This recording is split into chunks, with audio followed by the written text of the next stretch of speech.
Phoenix Mercury urged to follow Kelsey Mitchell and company's footsteps versus Aces in WNBA Finals.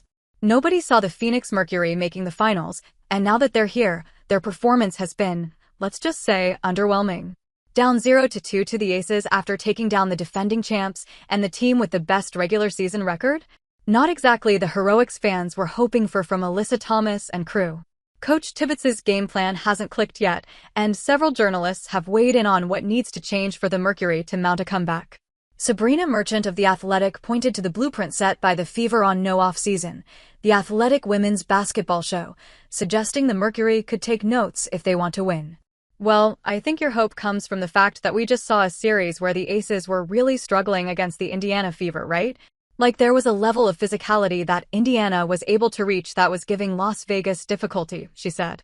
We saw in that series just how intense things got when Kelsey Mitchell and her teammates went head-to-head with the Aces. It took Las Vegas all 5 games to get past a shorthanded Fever squad, missing Caitlin Clark, Sophie Cunningham, Ari McDonald, Sydney Colson, and Chloe Bibby. The Fever went toe-to-toe with the Aces, stealing Game 1 and forcing a winner-takes-all Game 5 back at Michelob ULTRA Arena. Game 4 alone saw a staggering 41 fouls between the two teams. The Fever did find some success in slowing down Aya Wilson as well, thanks largely to Aaliyah Boston. In Game 1, Wilson missed 14 shots near the basket, including 4 from inside the restricted area. Sure, not all of those attempts were easy, but Boston's effort was relentless, guarding Wilson for 35 possessions and limiting her to a mere 16.7% effective field goal percentage, according to Swish Appeal's Josh Felton. The Phoenix Mercury could take a page out of this playbook if they hope to challenge the Aces, who are currently steamrolling toward the finals. But Marcus Thompson too pointed out another crucial factor on the podcast: they also have to make shots. I mean, that's a big deal. And their defense is impacted by their inability to make shots. Wilson is anchoring a defense that is aggressively keying on Mercury's conductor, Alyssa Thomas. Las Vegas switched things up with a zone defense, making sure Thomas couldn't easily shake Wilson on screens. And when Thomas does drive to the paint, the Aces guards are quick to help, reaching and swiping to disrupt her game. So far, Thomas has 8 turnovers in 2 games, and the pressure has clearly affected the Mercury's offense.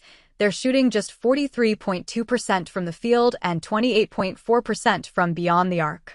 Coach Nate Tibbetts didn't hold back his praise for the Aces' defensive effort, acknowledging how effectively they've disrupted the Mercury's rhythm and limited their scoring opportunities. Phoenix Mercury coach praises Aces' defense.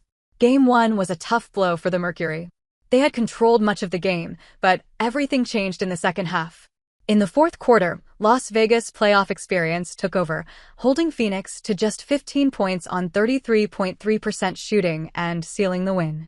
Their zone defense kept Alyssa Thomas in check, which disrupted the flow for the entire team. Coach Tibbetts admitted his team couldn't find a way out against the zone defense, saying, "They went zone. We got up by 9, and they went zone.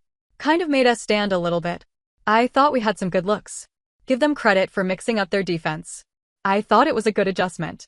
We didn't handle it well, and that was part of the reason she didn't get as many shots in the second half as them going to that zone." Game 2 followed a similar script. The Mercury started strong, but the Aces' defense soon swallowed them up. The triple-double queen had her quietest outing of this remarkable playoff run, finishing with just 10 points, 6 rebounds, and 5 assists. Can the Phoenix Mercury bounce back by following the Indiana Fever template? That remains to be seen, but one thing is clear: they need to get Alyssa Thomas going. Without her firing on all cylinders, even their next 2 games at home could end in disappointment.